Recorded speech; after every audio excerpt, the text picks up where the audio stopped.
पांचवा लक्षण है पवित्रता धर्म की। दो प्रकार की पवित्रता होती है, एक तन की पवित्रता और एक मन की पवित्रता।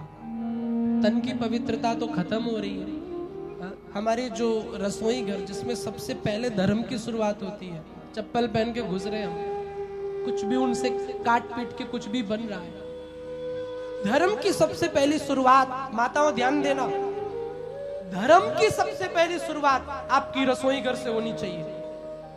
आपकी रसोई में कैसा भोजन बन रहा है ये बहुत डिपेंड करता है धर्मात्मा होने पर। कहीं ऐसा भोजन तो नहीं जो अहिंसा से बन रहा हो, हिंसात्मक बन रहा हो। कहीं ऐसा भोजन तो नहीं जिसमें किसी की हाय लगी है। ऐसी चीजें तो नहीं बन रही। आजकल का आदमी बोलता है महाराज जी बहुत बड़े भगत है, प्याज लहसुन नहीं खाते और घूस खूब खाता है। क्या प्याज लहसुन नहीं खाते और घूस भर भर के, हाँ 2 पेटी पहुंचा देना। ऐसे धन से बना हुआ भोजन तुम्हारा शरीर तो थोड़ा गोरा कर सकता है, थोड़ा मेंटेन, काजू खाओगे थोड़ा सा हो सकते हो, पर तुम ठाकुर जी के पास जब जाओगे तो क्या गवाही दोगे कि हमने ऐसा भोजन किया। आपकी रसोई शुद्ध होनी चाहिए, आपकी रसोई में शुद्ध भोजन। माताओं जब भोजन बनाओ ठाकुर जी का भजन करते हुए, गीत गाते हुए, गुनगुनाते हुए, क्या जाता है।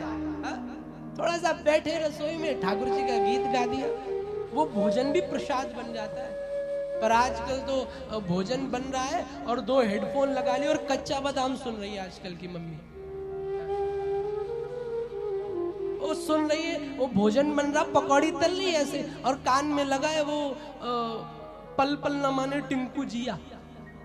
अब टिंकू ही मानेगा, ठाकुर जी का प्रसाद थोड़ी ना बनेगा।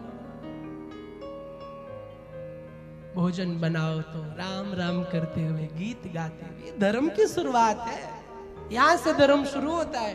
केवल फेसबुक और ट्विटर पे नारेबाजी से नहीं, ये धर्म की शुरुआत। तन से पवित्र बनो, शरीर पवित्र रखो और मन से पवित्र बनो। आजकल कोई तन के पवित्र बहुत मिल जाएंगे पर मन से हजारों गंदे पड़े हुए हैं।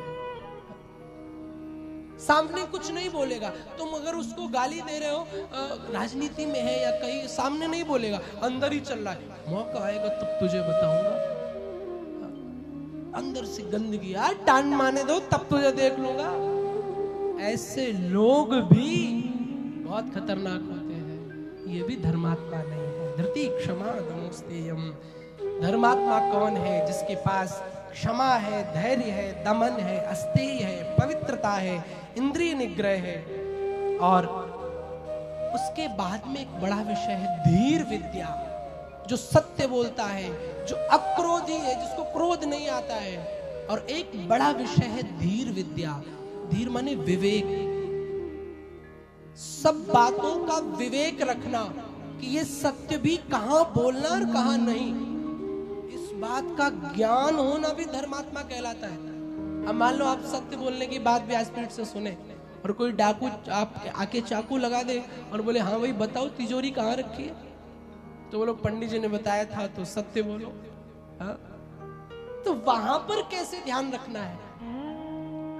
इन सब बातों का विवेक, क्या उचित है क्या अनुचित है। कोई भी ऐसा कार्य जो धर्म सम्मत तो है पर उससे समाज में बहुत बड़ी क्षति हो रही है, ऐसा कार्य करना भी धर्म नहीं कहलाता है। आप यह भी देखिए कि धर्म तो है पर इसमें समाज का नुकसान है।